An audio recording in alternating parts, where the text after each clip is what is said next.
It was the one thing that made Russia great, available in spades and serving as the backbone of the country's economy. This one thing gave Putin something that he could hold on to as his special military operations spiraled into a multi-year war. But Ukraine has taken it away. And it's not just the war that has spiraled anymore. Mayhem has erupted in Russia as people are fighting for gasoline in the country of plenty. Or should we say formerly plenty. Ukraine's deep strike campaign has caused the sort of pain that Putin never expected, and it's Russia's people who are paying the price. Russia thought it was recovering from all of this. By the end of July, a handful of refineries had restarted, leading to IntelliNews reporting that there were signs that Russia's 2-month fuel crisis was coming to an end. Caps were being lifted at gas stations, and Deputy Prime Minister Alexander Novak declared that the situation was gradually stabilizing. Russia had come through the worst of a months-long campaign against its oil refineries, and things were starting to look up. Oh, how wrong Novak was. A second round of fuel shortages has begun. This may be the tipping point for the Russian people. The gas stations that were gradually coming online again have been shut down. In an August 20th report, Euronews revealed that gasoline was now available at only 28% of Russia's fuel stations. We're not speaking about a single region here, we mean all of Russia. That 28% figure comes from the nationwide gasoline monitoring app Gudbenz, and it comes off the back of a week when gasoline was available at 41% of stations. So we're not seeing a one-off here, we're seeing a crisis, a pattern of gas stations running out of the one thing that they sell, and the one thing that Russia is known for producing in bulk. Those fuel limits that were being lifted back in late July are back in force for this second wave of fuel shortages.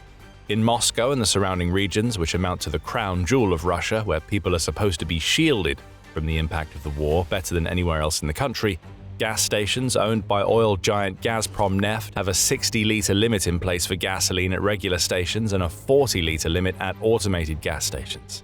Tatneft, which is another major fuel producer, has a 60-litre limit in place for diesel and a 50-litre limit for gasoline.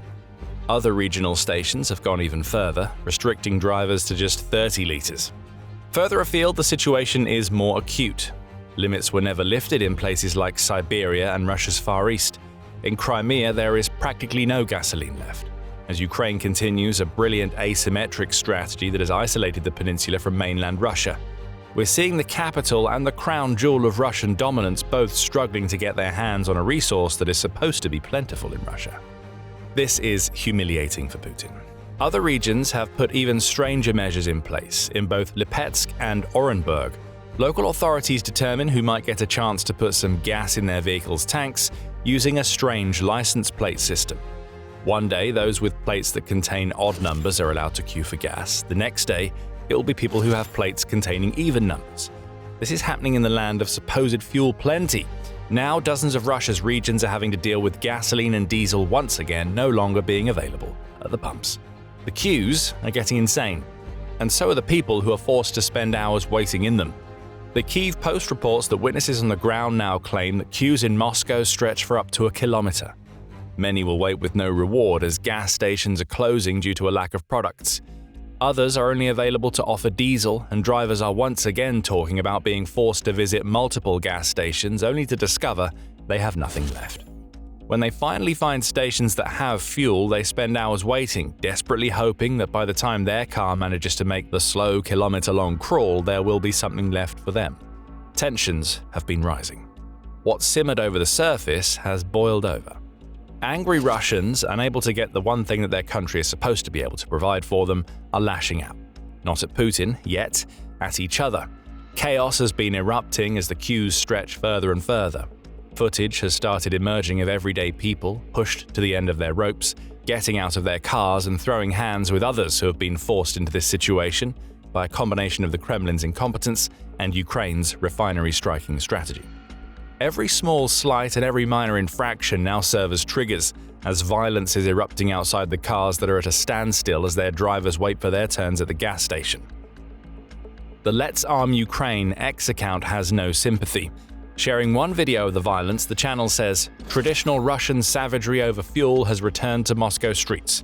Nighttime dashcam footage shows grown men brawling in the middle of the road, fighting like animals for the last drops of gasoline." This is the genius of Ukraine's refinery strategy. It's not just about depriving the Kremlin of the money it needs to continue the Ukraine invasion. Every time a refinery goes down, the fuel shortage gets worse, and Russia has to deal with its own people. The fabric of Russian society is falling apart at the seams.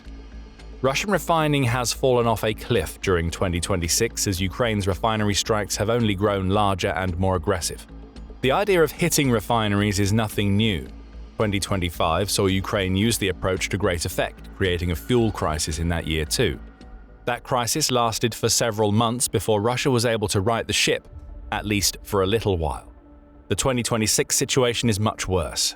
Ukraine's strikes have prompted two separate waves of the fuel crisis, only punctuated by a scant couple of weeks when Russia thought it might be able to get back on track. Russian Forbes calculated that damaged refineries now account for 54% of total national refining capacity. That's over half of Russia's refineries either shut down or operating at limited capacity. Daily fuel production is running so low that a deficit has been created. In July, gasoline output dropped to around 80,000 tons against seasonal demand of up to 120,000 tons per month. In short, that means Russia is producing 35% less gasoline than its people need, which is why we see the queues. Putin describes the situation as non-critical. He is lying. By the beginning of August, Russian oil refining had fallen to a 24-year low, all due to Ukraine's drone strikes. July saw Russia's refineries processing 3.6 million barrels of crude oil per day, which is down from an average of between 5.3 and 5.6 million barrels daily between 2020 and 2025. Russia hasn't seen anything like this since May 2002, and it isn't getting any better. Ukraine struck 18 of Russia's refineries in July, with the highlight being a record-breaking 2,500-kilometer attack against the Omsk refinery in Siberia. But it's not just the number of refineries that are being hit that causes the problem. It's the way that Ukraine hits them. Ukraine isn't just striking a refinery and then calling it a day. Once a refinery is hit, it becomes a target for repeat strikes. The refinery in Ryazan is a perfect example. It's been dealing with halted or disrupted processing since July 29th, as Ukraine's drones keep coming. The same goes for Volgograd and Saratov's refineries. Ukraine strikes once, causes damage, and then strikes again, preventing repair crews from getting to work, which keeps refineries offline for even longer. And it's not just fuel that is being affected. As United 24 Media points out in an August 19th report, the price of motor oil in Russia has skyrocketed by 100%. Even if a Russian can get gasoline in their tank, these price rises for basic lubricants makes basic maintenance more expensive than it's ever been before. The average motorist will feel like they're being struck from all sides, all due to drones flying into refineries dozens, if not hundreds, of kilometers away from where they feel the pain. The one thing that those motorists will be hoping for is that the Kremlin has some solutions in the works to end all of the fuel chaos. About that. The Kremlin has solutions, all right, but they're not what the average Russian person wants to see. Crackdowns, outright lies, and a complete transformation from fuel titan to desperate importer are all the Kremlin can come up with. But before we dig into all of that, this is a reminder that you are watching The Military Show. If you're getting insight from the channel, then don't forget to subscribe and enable notifications so you don't miss any of our videos. Russia's current solution to the queue chaos at its gas stations is to unleash a crackdown. In an August 21st report, The Independent said that Putin is having Russian people arrested for complaining about fuel shortages. And there are several examples. Remember Volgograd, region of the repeated strikes that have taken its refinery offline. There, police arrested 5 people for simply filming a video appeal to the head of Russia's investigative committee, Alexander Bastrykin. That appeal demanded answers for why local officials received priority fuel cards while the public were left with nothing. This was branded as an unauthorized public gathering by the Kremlin, and fines have been issued. 5 people filming a video. That's an unauthorized public gathering in Russia at this point, which is as insane to say as it sounds. The Independent reports that over in Perm, a local resident named Lev Samolovsky was hit with a $120 fine for simply mentioning a protest on his Telegram channel, which has just 44 followers. That's how deep the surveillance society in Russia goes now. A man with almost no social media presence is still being tracked and punished just for raising the possibility of maybe, just maybe, complaining as part of a group about what Putin's war has brought to Russia's people. This is intimidation. There is no other way to describe it. The Kremlin wants the Russian people to both put up and shut up. After all, if no Russians are complaining about a fuel crisis, then the crisis magically disappears in the eyes of Putin and his cronies. The more voices the Kremlin can silence, the easier it is for Russia's authorities to tell their people that they need to ignore the evidence of their eyes and ears. On August 18th, Russia's energy minister Sergei Tsvylyov made the ridiculous claim that gasoline and diesel were still available everywhere, while paradoxically claiming that he was aware of the queuing problems and that the ministry was working to solve this problem. Which one is it, Tsvylyov? If fuel was everywhere, the problem you're promising to solve wouldn't exist in the first place. We mean, sure, there will be some fuel in the regions where restrictions are in place, so Tsvylyov is technically correct. But that doesn't mean much to Russian people who are wasting their lives away waiting for fuel that might have gone by the time they get to the pump. It's such a blasé response to a critical problem. A complete lack of humanity, which is about what we should expect from the Kremlin at this point.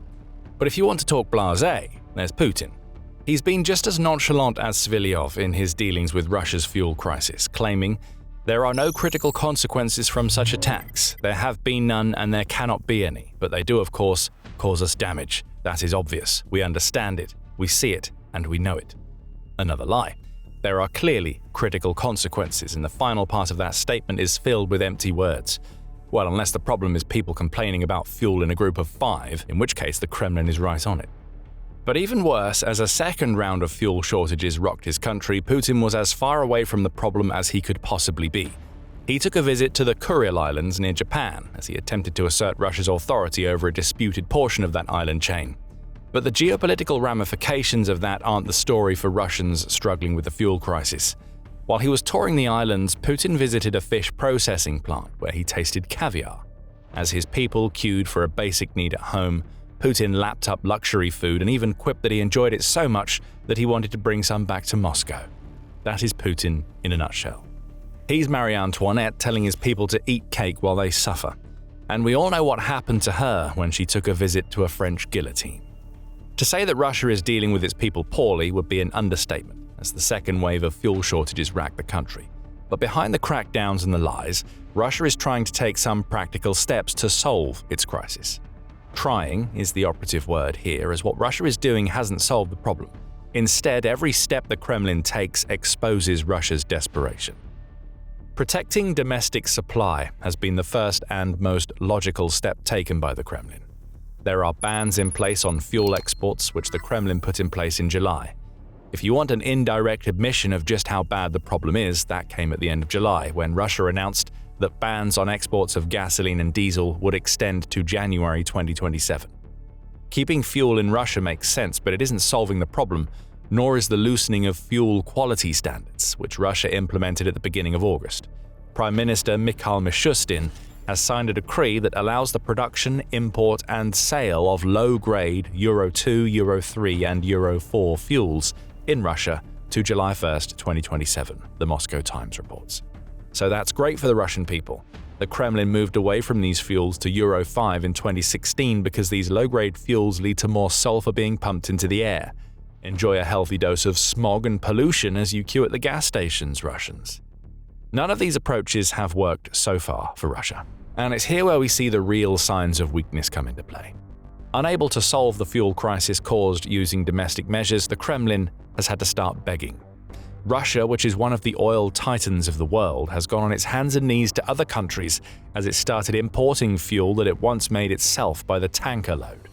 Fuel is already coming into Russia by rail from Belarus, Euronews reports. In July alone, Belarus set export records by sending 212,000 tons of gasoline and 162,000 tons of diesel to Russia. That's a short-term salve. Belarus's major Novopolotsk refinery is going offline in December for scheduled maintenance, which means Russians in the Volga region are soon going to be losing out on the fuel that is tiding them over. In early July, Russia also went begging to Kazakhstan, asking for 50,000 tons of AI-92 gasoline to ease fuel shortages. But that came at the cost of Kazakhstan likely asking for aviation fuel in return, so Putin is being forced to rob Peter to pay Paul for this deal. Other fuel is coming from Morocco and India. The former is a first-time exporter of fuel to Russia, which shows just how far the Kremlin is grasping to solve its fuel problem. As for India, well, that's an interesting story in its own right. India is one of the largest buyers of Russia's crude oil. Russia can still sell crude, which is the base component for refined oil products like gasoline. So what we're seeing is that Russia offloads its crude to India, which then refines that crude into fuel that is sold back to Russia. That isn't supposed to be how this relationship works. The revenue from crude is meant to be taxed and sent into the Ukraine war chest, but now that taxed revenue is heading right back to India, meaning it's of no benefit to Russia at all. All of this leaves Russia in a bad spot. September shortages are coming as Belarus takes one of its two major refineries offline. And it's not like Ukraine is letting up on its refinery strikes. The screw is being twisted.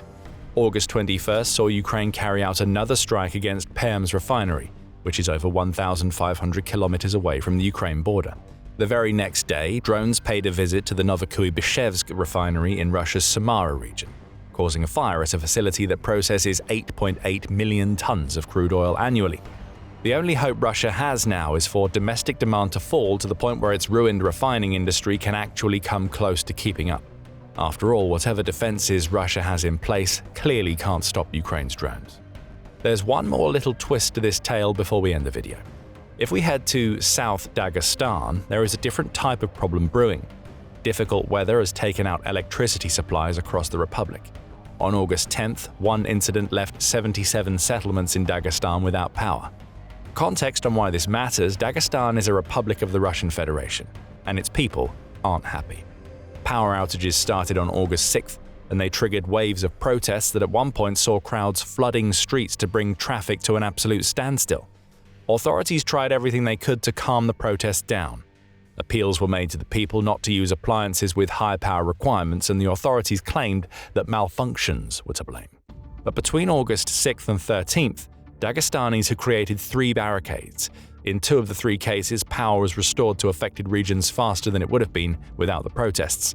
We mention all of this for a simple reason. What just happened in Dagestan is a sign that large enough protests in a Russian region can force change.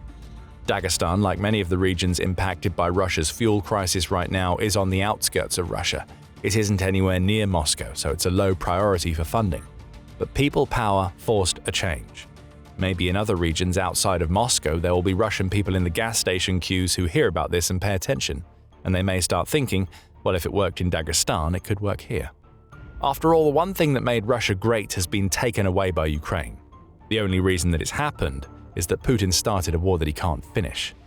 Perhaps it won't be long before we see people all over Russia gathering to let the Kremlin know exactly what they think about what's happening to them. Then it won't be the chaos in the gas station queues that Putin will have to worry about. It'll be revolt against the Kremlin.